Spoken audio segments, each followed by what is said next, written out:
Hello and welcome to World Series News. I'm Jason Q. Citizen, and you might also know me from that show and that program. Well, this is one very special edition of World Series News. It's a geopolitical report, and I am delighted to have on the line with me one of the best experts in the field. His name is Simon from Florida. And if you haven't heard of Simon before, he is a regular on InfoWars. He's been on the George Galloway show out of London. He is also on the White Rabbit podcast from Melbourne. That's Nicola Charles. Previously, Liberty Radio from Canada, the Bill Deagle show from San Diego, Hal Turner show from New Jersey, and the Michael Savage show out of San Francisco. And we are in for a treat, let me tell you. I'm going to bring Simon on in just a moment. But there are many questions that a lot of us have, particularly here in Australia. Why is Daniel Andrews, after the AUKUS agreement, which is making an enemy of China, why is Andrews flying over to China secretly without any media contingent? And why is it that countries such as China and Brazil are now doing deals without the US dollar? You may be aware of the BRICS currency, but what you may not be aware of are the amount of countries lining up to take part in a new deal that weakens US hegemony like we've never seen in our lifetimes. There is so much going on, and we also have the World Health Organization Pandemic Accord. Some people call it a treaty, and Senator Ron Johnson has unfortunately been smacked in the face today in the US Senate, and we're going to bring you all of that information, which will get many of us nervous here.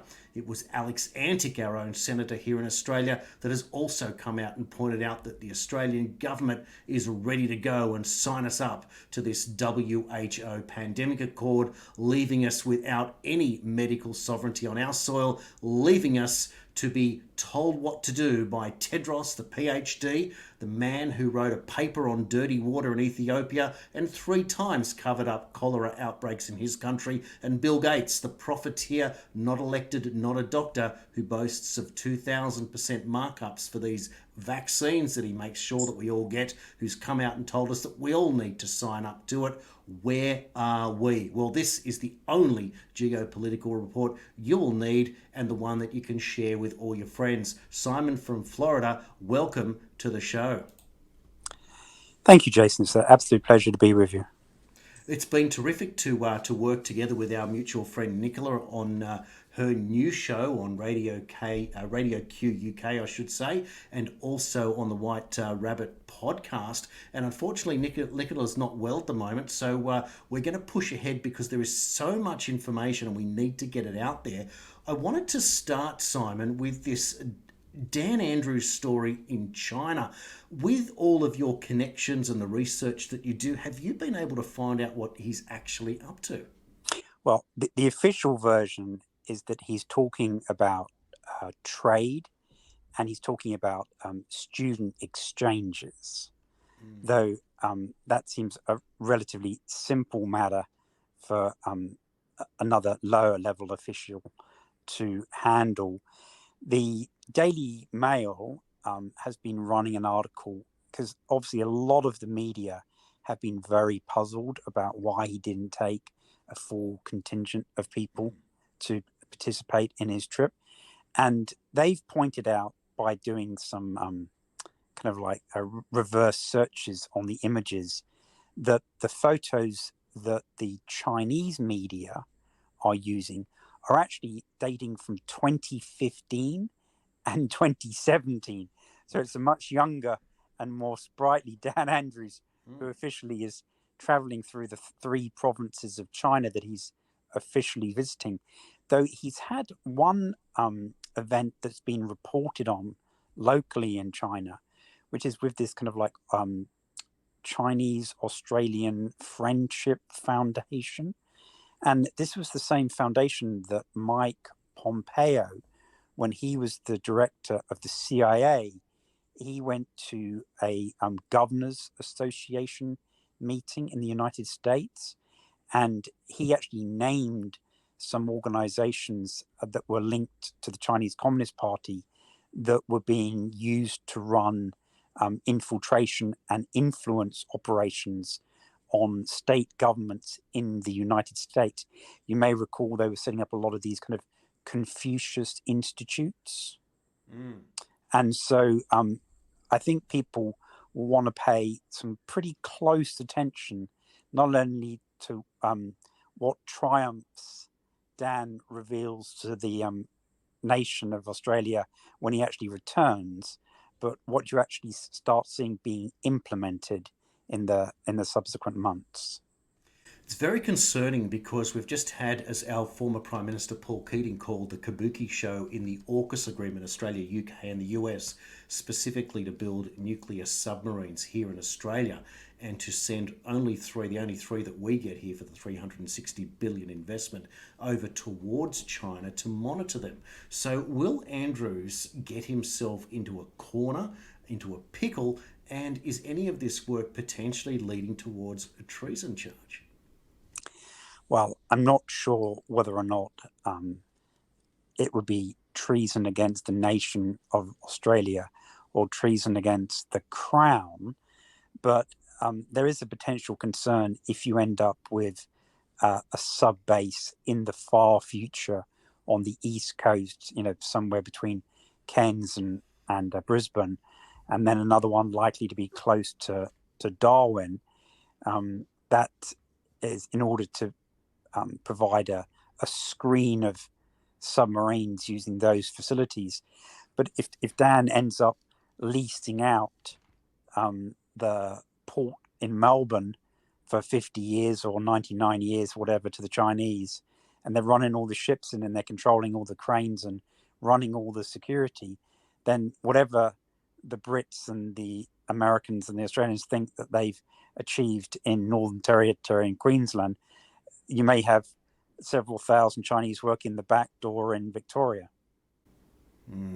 It's unbelievably concerning. There'll be many Australians who hopefully will get to see this particular video that we're producing today and answer many questions that they will have at some time in the future. But a lot of us are concerned with what's going on, particularly with the World Health Organization now and this upcoming pandemic accord.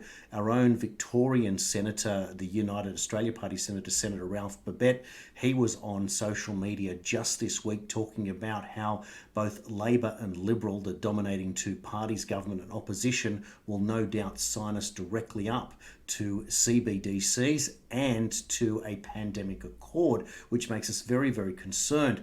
But if we look at it from the other side, China seemingly playing a little bit of both sides of the fence here in Australia.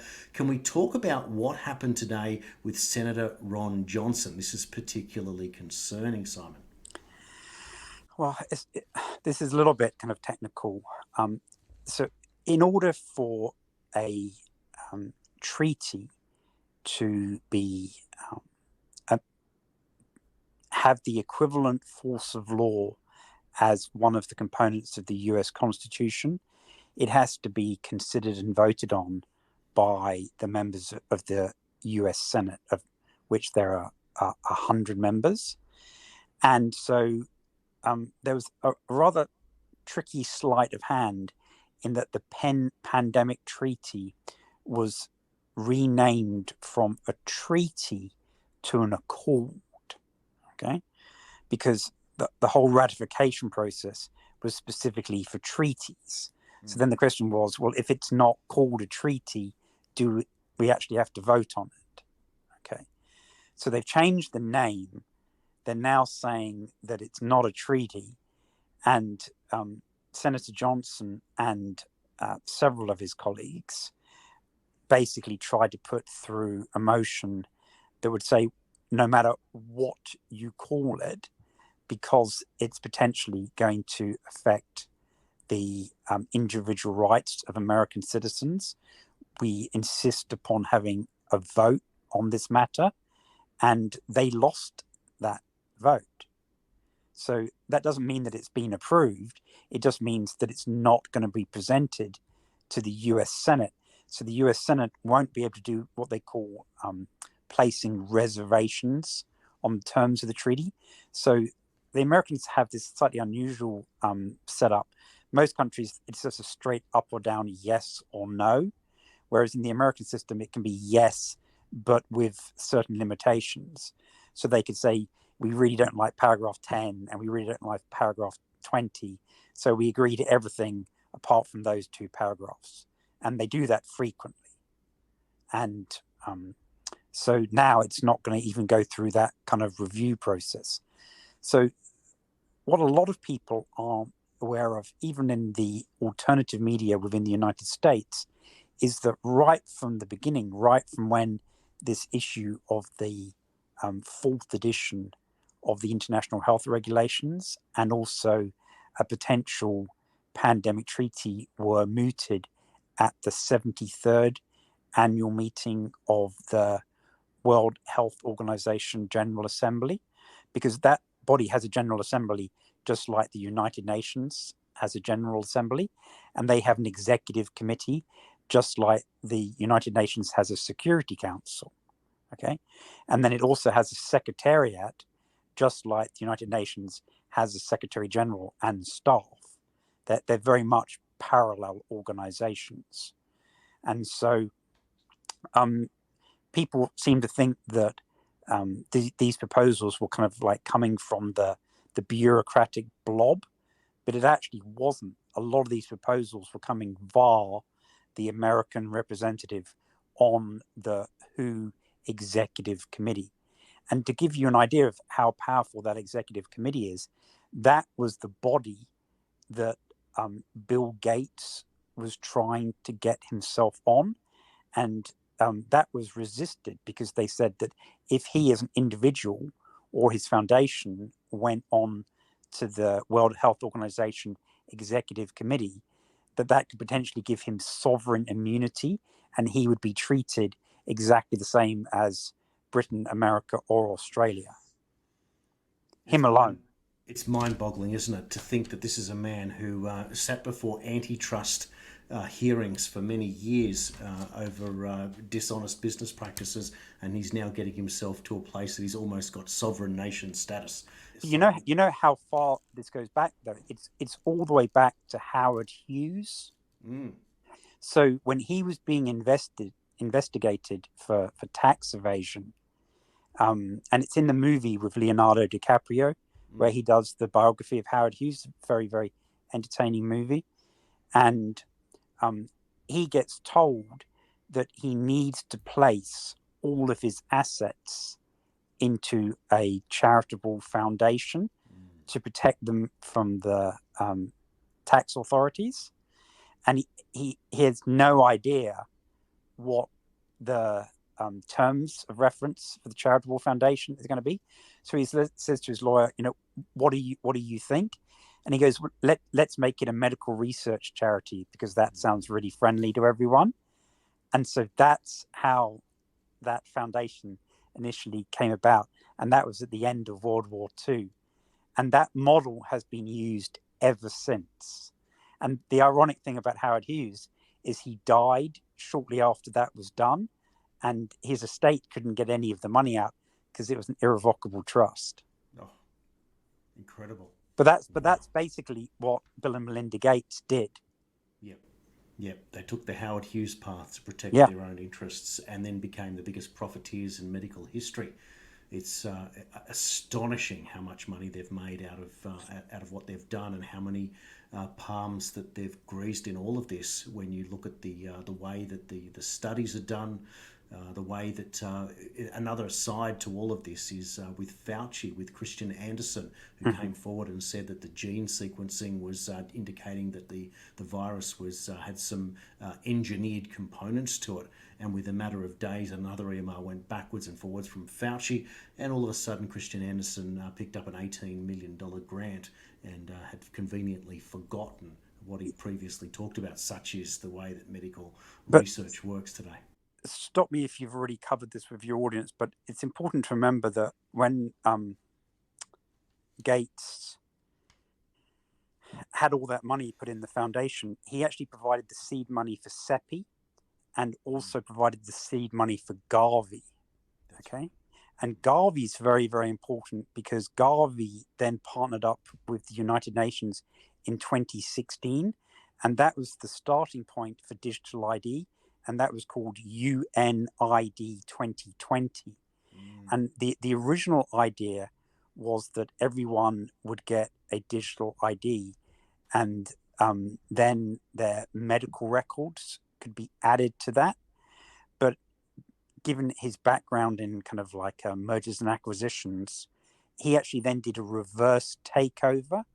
And then Garvey actually changed the whole nature of the program.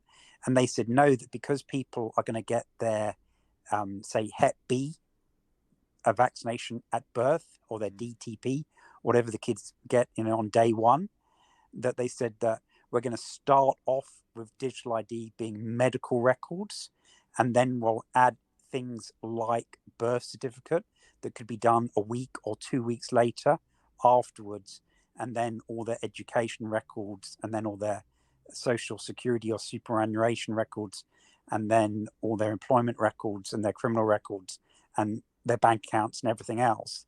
And so instead of it simply being a mechanism such that people in the third world wouldn't be without, say, a birth certificate, which then makes it very difficult to go to school or enroll in university or get a driver's license. Unbeknownst to many in the Western world, there are hundreds of millions of people who don't just not have a passport, but they don't even have a birth certificate. So that was the original plan, was to, like eradicating malaria or like eradicating waterborne illness. It had good intentions, but the whole scheme was subverted, and he made it all about vaccinations. And here we are, of course, it's the great big tool that no one's allowed to talk about in the mainstream or on social media, and that's why you're watching this particular show and many others like Simon, who is on a bunch of different shows.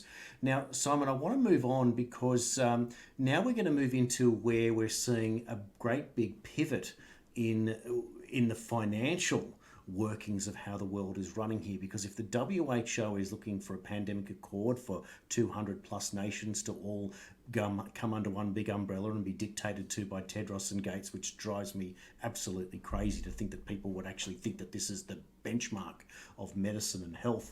But we have a situation where we have a BRICS alliance of nations and a potential BRICS currency coming, and there are a number of different stories. I want to start with the idea that there are a number of, so first of all, the BRICS nation stands for Brazil, Russia, India, China, and South Africa. Now, they were the first countries to get on board, and now we've got Saudi Arabia, Egypt, Argentina, the United Arab Emirates, Algeria, Mexico, and Nigeria, I think even Iran, lining up to want to join this. This would represent at least 50% of the world's population. Does this, first of all, let's explain what all this actually means. And is this a nail in the coffin of a potential new world order, or is this just another fork in the road and a dividing line as we see it? How do you take it from here? Well, the BRICS is largely a trade organization, right? But it's very much breaking away from the post-World War II financial system that largely revolves around the Bank of International Settlements, the International Monetary Fund, and what is now known as the World Bank Group. So it's not just the World Bank, but there's actually a group that includes things like the African Development Bank and the Asian Development Bank, and some import-export organizations as well. Okay. And so the BRICS group, and it just started actually this week, they now have the NDB, which is called the New Development Bank, and they have the ex-president of Brazil, I believe her name is Mrs. Rousseff. She just turned up literally like yesterday or today, depending on what time zone you're in, to actually take control of that. So they are very much setting up alternative financial structures that won't necessarily be denominated either in special drawing rights or in US dollars. And so you've got another set of organizations as well. You've got the Shanghai Cooperation Organization, and you've also got what's called the Eurasian Economic Union, which is largely the former Soviet nations. And so those are very, very much independent of the American-dominated banking system. So they're not relying so much upon SWIFT for a means of making payments from bank to bank. And now you see both the Russians, the Malaysians, the Indonesians, the Chinese, they're all setting up their own alternatives to Visa and MasterCard for credit cards as well. So some of this has been done from a sovereign independence point of view, and some of it has been done in response to American both primary and secondary sanctions. Because America's unique in that they don't just take direct action against countries that they're in dispute with, like Cuba and Iran and now Russia and Venezuela. But if anybody trades as a third party with those countries, so there's recent examples from Hong Kong, mainland China, and Turkey have been doing deals with both Iran and Russia. And so organizations in those third-party countries are now being sanctioned by the US Treasury Department. And a lot of countries really, really resent that America just walks the world as the international policeman, imposing unilateral sanctions without going through the United Nations and getting any express authorizations, and just going, your sanction, your sanction, your sanction, your sanction, because it has really an enormous impact upon those smaller countries or even individual corporations. So the US has sent Vice President Harris and Jill Biden out to some African nations to try and drum up some support. What's actually going on there, and what's been the response? So they've had quite a few visits. You had Blinken, the Secretary of State. You had Kamala Harris, the Vice President, and you had the President's wife, Jill Biden. And they've all been visiting various different nations. But at the same time, the Chinese have been going around and the Russians have been going around. Now, when Putin had his meeting with President Xi last week in Moscow, two things happened that a lot of people didn't notice. One, he had a pre-summit meeting of African nations. There are 54 countries in the whole continent of Africa, and 40 of them were represented at that meeting. Okay, and he went there and he announced that he was writing off 20 billion US dollars equivalent of debt to them. So that was like Oprah Winfrey doing her show and giving everyone a car. All right, yep. literally like that, right? And so when Blinken went around, I think he gave away half a billion dollars to three countries. Okay, now Kamala Harris is throwing some money out, and Biden was running yesterday and today this strange get together. I think it's the second annual one called the Summit for Democracy, and he announced another $700 million. But even when you add all those pieces up, basically America's giving everything to Ukraine and not much else to the rest of the world. Whereas Russia's very much saying that they want to help countries not only get debt relief, which China is also assisting with, but Putin also announced that if he couldn't get relief on the Black Sea grain deal, which has a second part to it, which is enabling Russia to ship food and fertilizer. And they've been a bit stuffed on that because the EU and Americans have been blocking those ships getting insurance. And without insurance, it's very hard to go into the ports.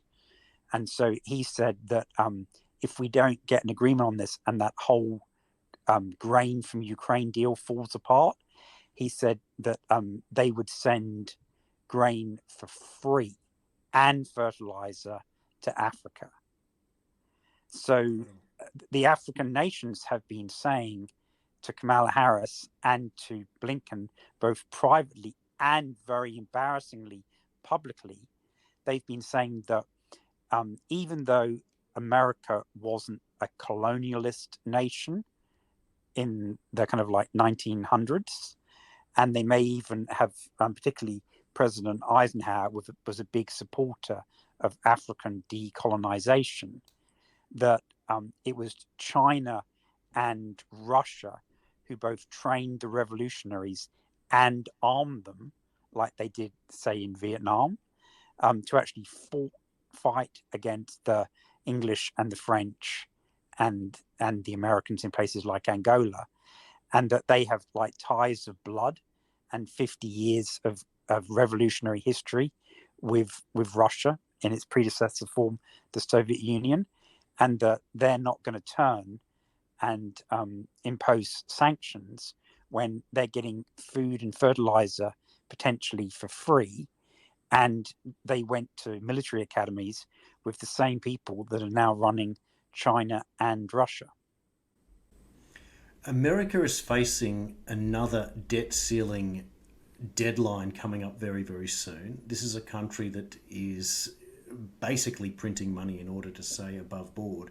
They can't even print enough money to pretend to pay lip service against Russia and China for what they're doing with Africa. So for the first time in our lifetimes, we're seeing that the US are technically on the ropes, as it were, and are really, really struggling as kind of both the country that must fall for the New World Order to start, but they're no longer the hero, and their status as the global policeman is something that nobody really wants to acknowledge, as you've just referred to. So we're seeing the weakest United States in history, and we're now seeing the emergence of the BRICS trade group and potentially this new currency. But now we've got new information coming up that Iran and India are starting to talk about. Let's go there. What's happening with Iran and India? So there is a very simple concept, but when one looks at a map, you can really see that it's the hub of the wheel. And this is where Iran really comes into play. Now, the short version of it is INSTC, which stands for International North-South Transit Corridor. And that basically is a shipping and rail route to go from St. Petersburg on the Baltic Sea all the way to some of the main ports in India via the Caspian Sea and by rail from the north to the south across Iran. And I know you've got a good picture of that you can show. And that cuts out an enormous amount of transit time. Now, the Indians and the Russians are very, very interested in this, because not only does it enable them to access what is called the global south, but it also means that they don't have to go through the Straits of Gibraltar or the Baltic Sea or the Suez Canal, which are all relatively easy for NATO to blockade, to stop shipping from going through if they wanted to. And so if you look at that point there in between Iran and Oman, okay, that's the Straits of Hormuz there. And that's where, for I think the third or fourth time, we just had a joint exercise of Iranian Navy ships Russian Navy ships and Chinese Navy ships, because they want to be able to control all of that area between Iran and all of the ports around the coastline of India. And whilst in the past that had occurred, this was the first time that it was described as a security belt exercise. And they've indicated that it will now be an annual event. Whereas in the past, you've only had the US Fifth Fleet, which is based in Bahrain, and also a NATO monitoring force, which is currently run by, I think, the Belgians. They've got some kind of rubber dinghy as their flagship. And so they're, as in so many other instances, you've now got these BRICS nations muscling in on what was previously seen very much as a NATO-controlled international waterways. And one should bear in mind that the Russians have been doing joint exercises with the Chinese in both the South China Sea and the Sea of Japan.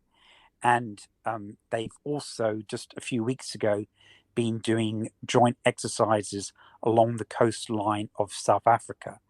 So that's basically all of the BRICS nations are not only cooperating on trade, but they're also cooperating on guarding the trade routes. So that's very much a copy of how the British Royal Navy kind of like ruled the waves and safeguarded international commerce before the rise of the Americans after the Second World War. Goodness me. And it is essentially a replacement for the British Empire. There you have it. It's absolutely astonishing. And this is just the start, because I'm going to ask you now a little bit what's happening with India and Russia. What deal are they putting together? So none of these can really be seen in isolation. There is, and Sergei Lavrov, the Russian foreign minister, he recently gave an interview, and he reminded people that before BRICS existed, there was RIC, and RIC was Russia, India, and China. And even though in recent years there has been some border disputes between India and China, in the past they've actually had quite good trade relations, and they do actually have regular meetings, just the three of them, to provide a counterpart to the American dominance. Now, India is very much trying to straddle the gap. So they're part of BRICS, part of RIC, and they're also part of the Quad with America and Australia and Japan. So they, and with their excellent external affairs minister, are trying very hard to maintain their status as the leader of the non-aligned movement. And so to that end, they've been very, very carefully neutral with regard to Ukraine. Okay. But India is now importing an enormous amount of their oil supplies from Russia. And they are actually getting them from two routes. They're getting them for the west coast of India via Iran and the Caspian Sea, which is the INSTC route. But what's they've just reached an agreement to do is two things. One, they're helping the Iranians fit out, and they're training all their staff to operate a major international shipping hub that the Iranians haven't got much experience of doing. Okay. And then the other thing that they've expressed interest doing is actually building an entire city on the Pacific side of the Russian Federation, because bear in mind it goes all the way from St. Petersburg to Vladivostok. Okay. And around the top of that landmass is what is now known as the Northern Sea Route. So they have done a deal with the Russians that they will help develop a logistics hub on the far eastern border of Russia. And they'll also invest some money into both navigation mechanisms and also developing the ports along the Arctic Circle part of Russia. And funnily enough, that was document number 8 of the 14 documents that Putin signed with President Xi. The Chinese said that they want to get in on that deal as well. Now, when there was 50 years ago a lot of ice on the Arctic Ocean and the North Pole, that route could only be used about 2 months a year. At the moment, it can be used about 6 months a year, and Russia are crash building a whole fleet of nuclear-powered icebreakers and also extra reinforced bow cargo ships so that they can use that route all year round. And that cuts thousands of kilometers off the transit route, particularly from Russia to China. It's extraordinary what's going on. And a lot of people have never heard of that. It's called NSR, the Northern Sea Route. And the other interesting thing that the Chinese have started buying, because they're essentially doing a pilot program, is there's a certain grade of crude oil that is now being pumped out of rigs that line the coastline there, and it's called Arctic grade oil. And they've actually been rejigging some of their refineries so that they can actually accept that specific type of crude oil to go directly from the Arctic Circle into some of the Chinese refineries. And as part of the new relationship, or further enhanced relationship that China's got with Saudi Arabia, Saudi Arabia have just bought a stake in China's largest oil refinery, a 10% stake, and they've promised decades going out that they'll supply that refinery with a minimum of 500,000 barrels of Saudi crude per day. Wow. Yeah. So just huge shifts in the energy orientation of the world. So with the Western world obsessed with climate change and batteries and going green, the other side, technically the BRICS alliance, China and India, who have got no intention of joining any Paris Accord, at least until 2030, are pushing ahead with coal and oil. And Russia, of course, is in there, and they're going to make a fortune out of doing this. And Saudi Arabia is realigning itself in all of this. Are we at a situation now that the world is truly being split down the middle between being part of the West and not being part of the West, with climate change almost now at religious status for the West, and of course the other side not interested? They're just getting ahead with the business at hand. So those other countries, most of them are parties to the Paris Accord, but they were specifically given different timeframes. So what was called the developed world, which is essentially the G20 for the most part, they were required to be in carbon neutral or net zero status by 2040. Okay. And with the latest report out of the IPCC, the Secretary General came out and said that the world now needed to do, and he used this phrase from the movie that got all the Oscars recently. He said they had to do everything, everywhere, all at once. That was what he actually said in his speech. And he said that it was essential for all of the Western nations who could afford to do so to make sure that they were reaching net zero by 2035, which is already the goal of the UK and the European Union, but is not the goal yet of the United States. And that then India and China, who are the two world's largest polluters at the moment, because they have an enormous amount of their electricity generation done by coal-fired power stations. Their goal, in theory, is to be net neutral by 2050. But China's still building coal-fired power stations and obviously buying a lot of that coal from, funnily enough, Australia, which is part of the issue that Labour and the Greens have got for that whole situation. And it really makes you wonder whether or not they're actually going to be turning off all these power plants in 25 years if they could actually run for 50.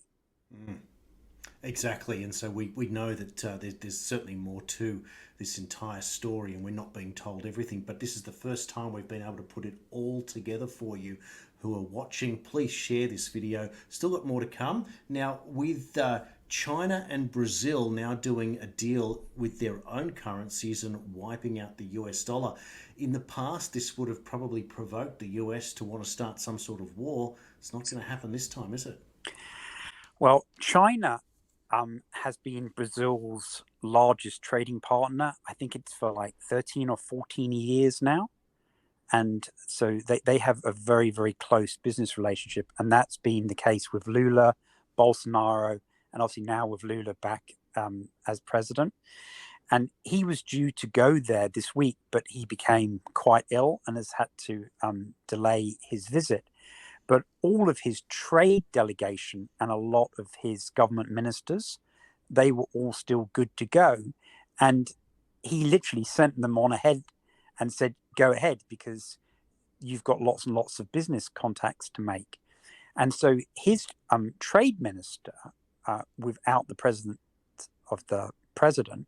has actually reached an agreement with the Chinese that all of their bilateral trade, which amounts to about $150 billion per year, is going to be done in the yuan, the Chinese currency, and in the Brazilian currency, and they're not going to have to convert everything via the US dollar. And so, most importantly, that means that the transactions are going to be handled by a Brazilian bank and a Chinese bank, do not have to go through London or New York. And so if trade sanctions were to suddenly be imposed upon China, which there is real prospect if China becomes increasingly close to Russia over the Ukraine issue, right? The Chinese wanted to find ways that they could be sure that they could import all their beef and wheat from Brazil without the Americans being able to block all the payments at the American banks in New York, just like they did for the Russians.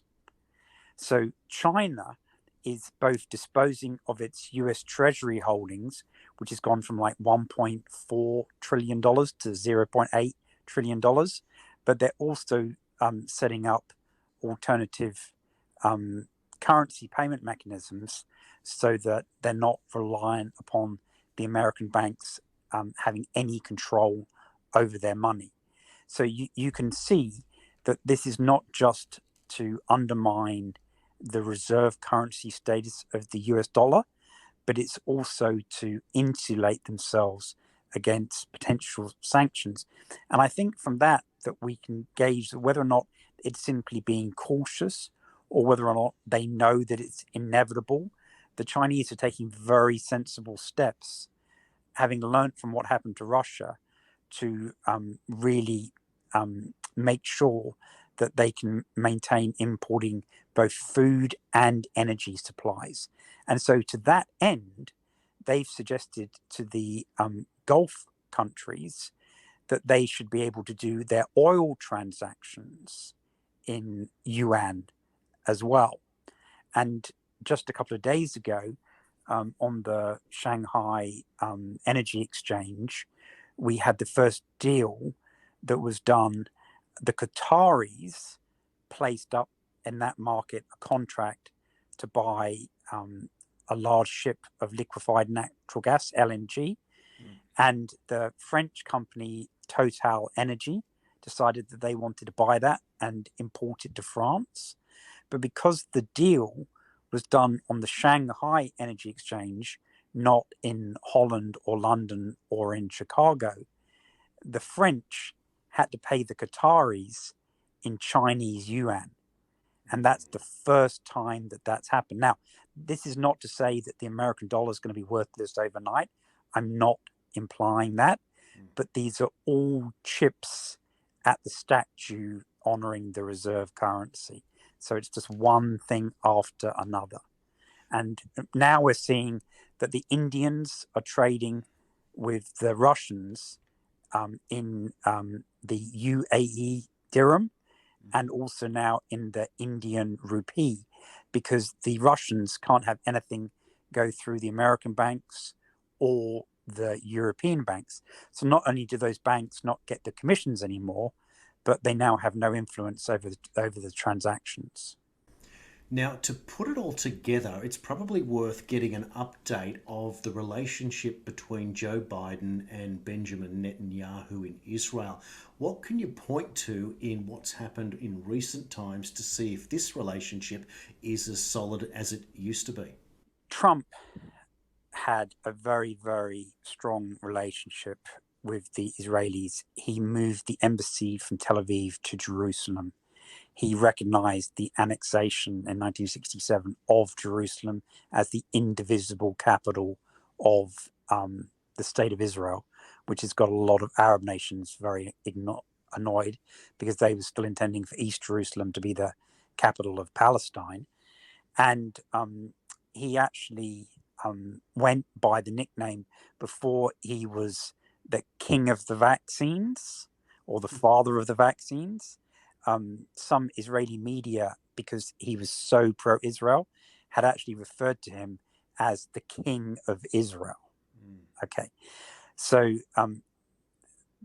Joe Biden, largely because the Democratic Party, even though there are a lot of Jewish members and members who hold dual American Israeli citizenship, they generally have more Muslim members and a lot more Black American members who are pro-Palestinian. Okay, so even though there's a long-term aid and military alliance with Israel, the relationship is much more frosty than it was under the Trump administration.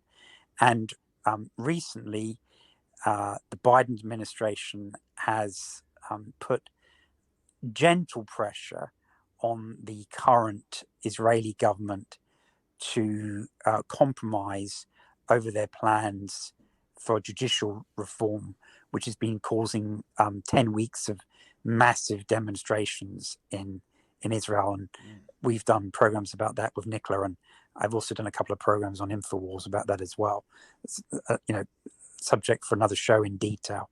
But suffice it to say that Netanyahu, who hasn't been invited this year to the White House, which is unusual, stood up and said that Israel was an independent nation and they weren't going to back down to any external interference, which was kind of like a soft rebuff.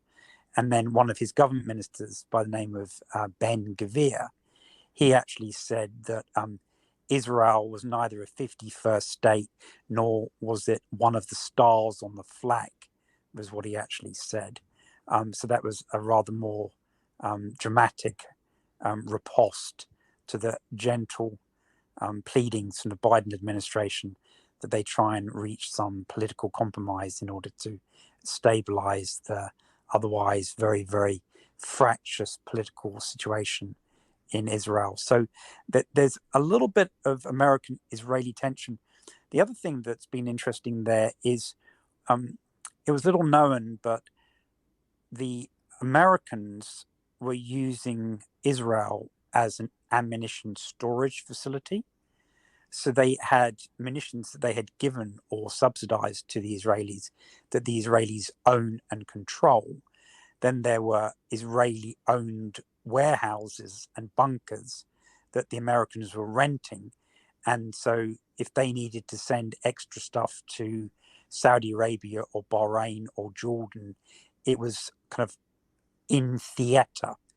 It was within the central command, as opposed to being in California, where it would be a lot more difficult to get it there in short order. So that they've been tapping into that to supply the Ukrainians. And they had recently asked the Israelis, even if the Israelis weren't willing to donate it, if they could buy ammunition from the Israelis. But they've so far been saying no.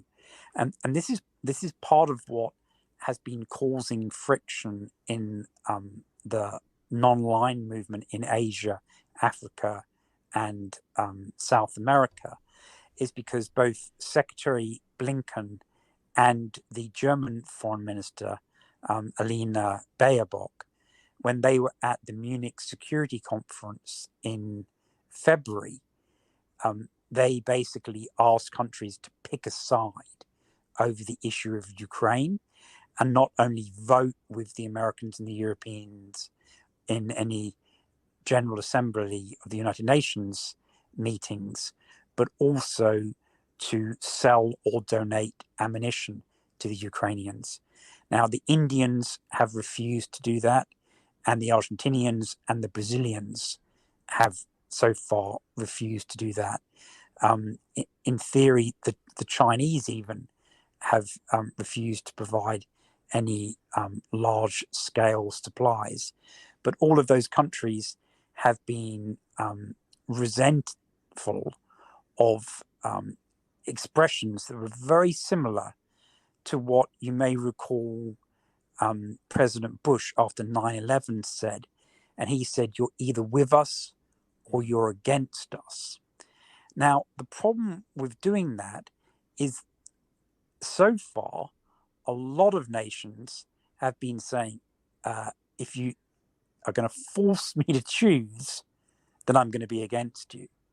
And that's what we're seeing all across the Middle East, that they're saying we're not going to be directly with Russia, but we're going to be directly with China.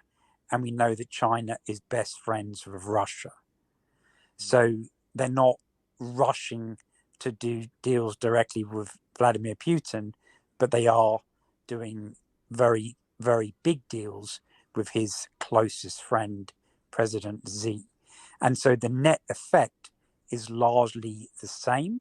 And America was, with the exception of a few kind of like niche policy magazines, completely unaware that this had started occurring.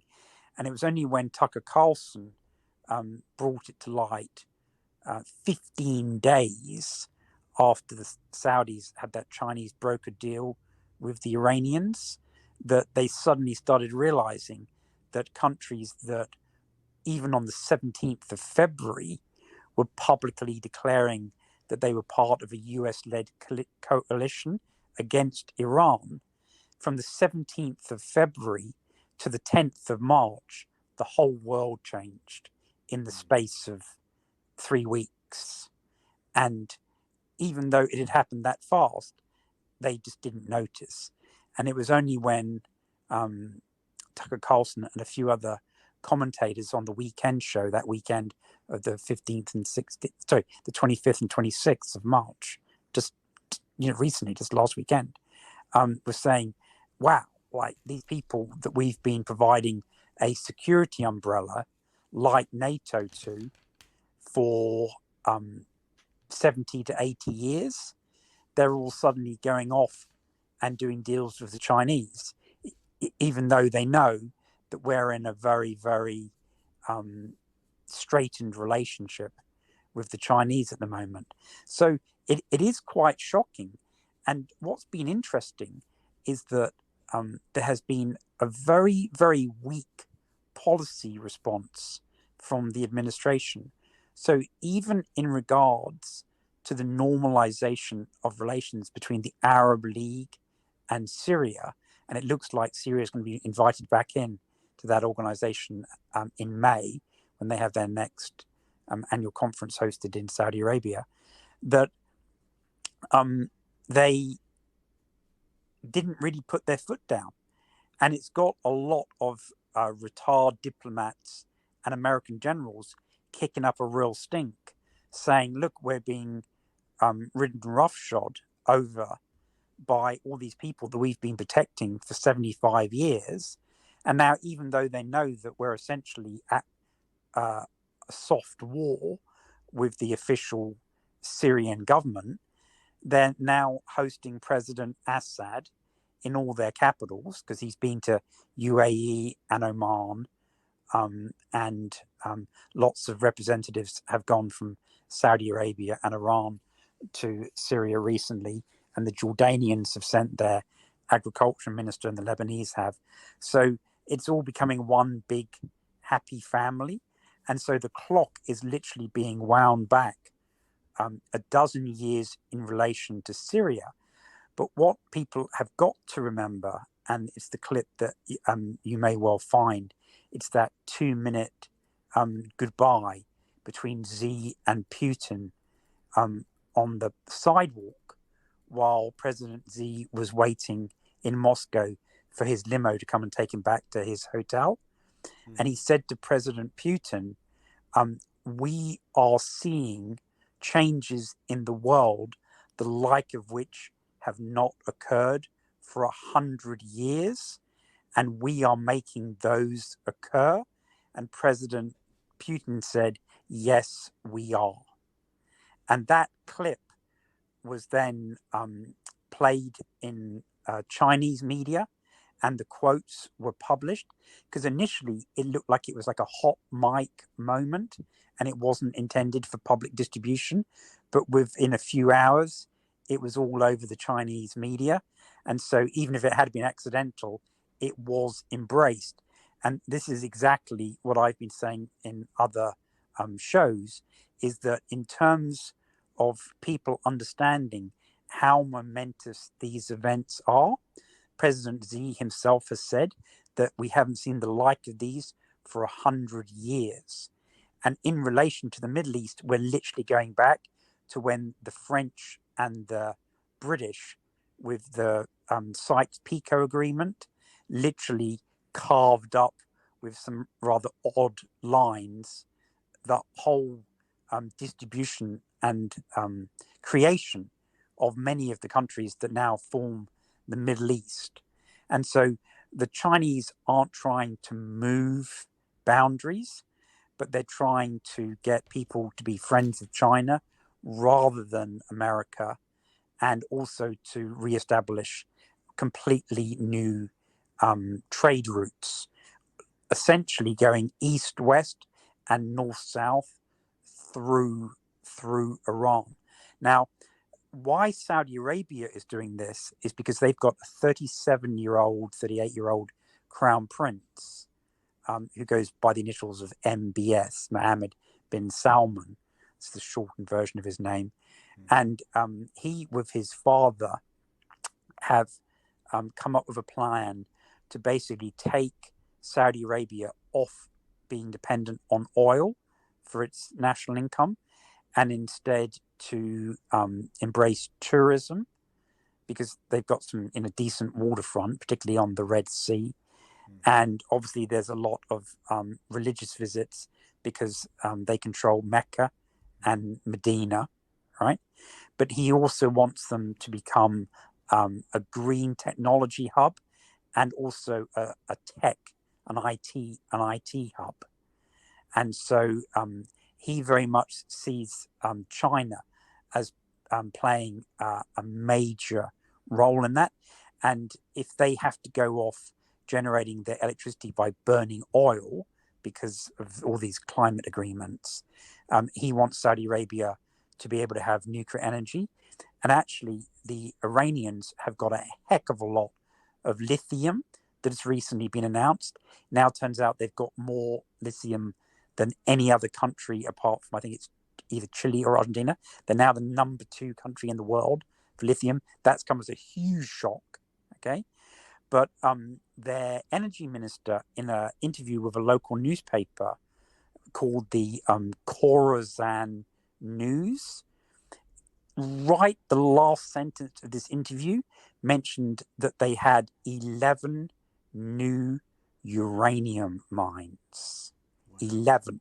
Mm-hmm. And the rest of the world thought that in the last 3 years they had like 3 new mines. And he suddenly announced 11. So if the Saudi Arabians want to have nuclear power and they need somewhere to store the energy, and now it turns out Iran's got a load of lithium and a load of uranium, and it's just across the Persian Gulf, and they can either ship it, can bring it by train through Iraq, then that suddenly makes their new green energy look a lot more doable. So that explains part of the reason why they cut the New Deal and not only re-established diplomatic relations, but they reinstated an economic deal from 1998 and a security deal from 2001. So the day before they did that with the Iranians in China, the Saudi Arabian foreign minister on the 9th of March was in Moscow, and they put out a press release.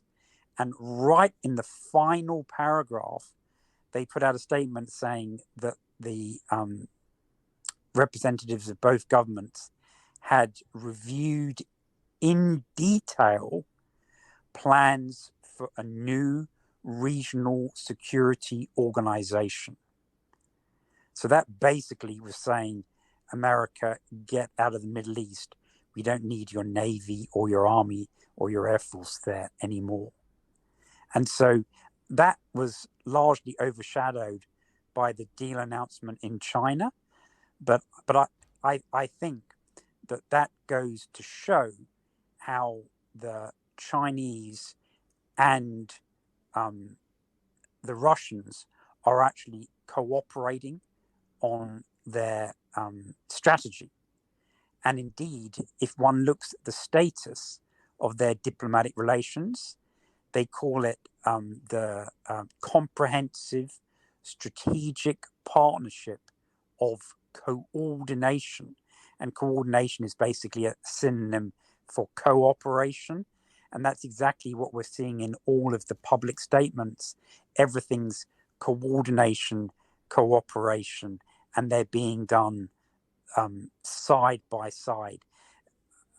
The idea that Putin is the supplicant to President Xi, I think is wrong, because Russia has 10 times more nuclear weapons than China.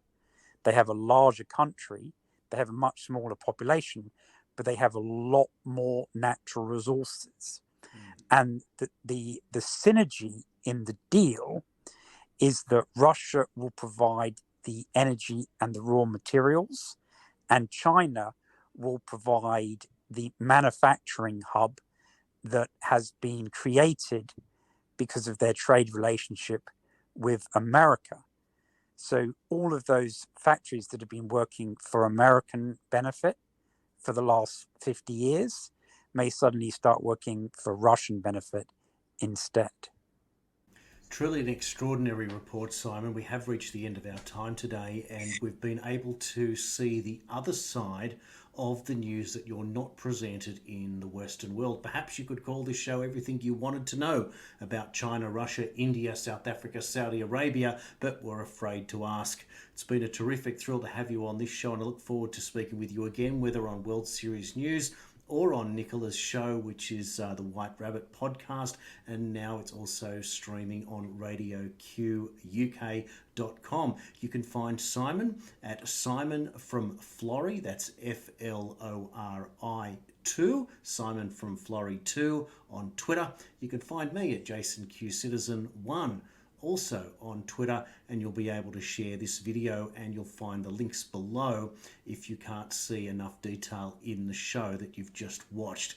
It is truly an extraordinary time to be alive, and goodness me, we really are the news now. Thanks everyone. I look forward to seeing you on the next show.